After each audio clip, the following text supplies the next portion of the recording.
Hello, Berkshire Hathaway Home Services sales executives for our video message of the week. All right, this week's message is entitled with a question. Is your brokerage balanced? Now, through everything we talk about, we push the concept because it's a fact that you're running a business. In fact, we see it as you're running a brokerage within a brokerage, be it it's a brokerage of one or a brokerage of 101. That's your model. The kicker is regardless of which size your particular brokerage is, you're running a business. And I have 3 tips for you today that will help balance your overall brokerage. Let's begin.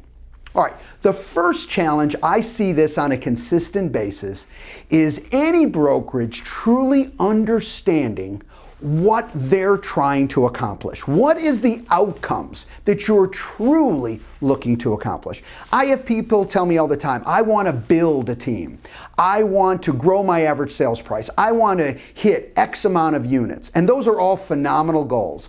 But when I start asking more questions, you know what I find? I find those goals start to change and adapt, and maybe some drop off, some are added on. Maybe you just focus on one key one because it's truly what you want. For any business to succeed and be balanced, it's got to work towards what you truly want. And the only way you get there is you've got to ask yourself those questions, and don't just run with the herd, but ask yourself, wait a minute, what Mark's saying here is, what do I really want to accomplish? Why am I doing what I'm doing? This is a little separate from your personal whys. Okay, that's different. This is for your business. What specific outcome is your business trying to achieve?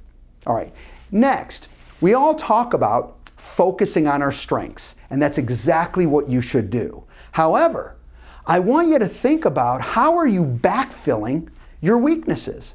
So you're focusing on your strengths, but how have your weaknesses getting backfilled? This is really, really key. See, sometimes we fall into the trap of saying, okay, these are my strengths, I really enjoy these, and I'm going to do these on a day-to-day basis. Brilliant idea. But that doesn't mean that those other things that are very important as well, they have to be done.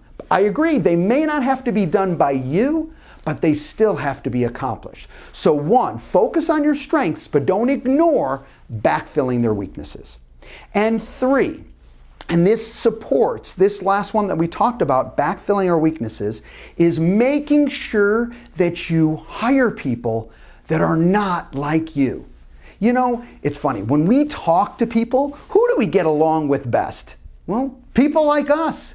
That's who we attract into our lives. That's who we're really comfortable with. Because guess what? We get in those conversations, we're going up and back. And why are we enjoying it so much? Because it's like talking to ourselves. Okay, they've got the exact same personality. They've got the exact same abilities. They're excited about the same things. Wow, you guys get along great. But guess what? That's not who you need to balance out your business. You need someone who is not like you. And the hardest part is you don't attract those people without consciously going after those individuals. So what's the answer here? You have to get specific in writing of what you want to backfill.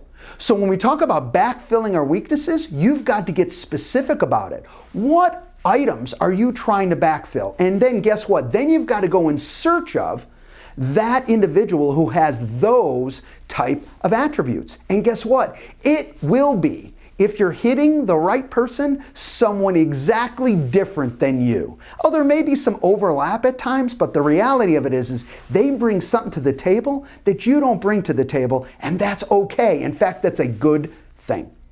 Keeping your business balanced moving forward, okay, is what will help your success happen more quickly, okay, and really at higher levels. Have a great week, everybody, and we'll talk to you next week. Bye-bye.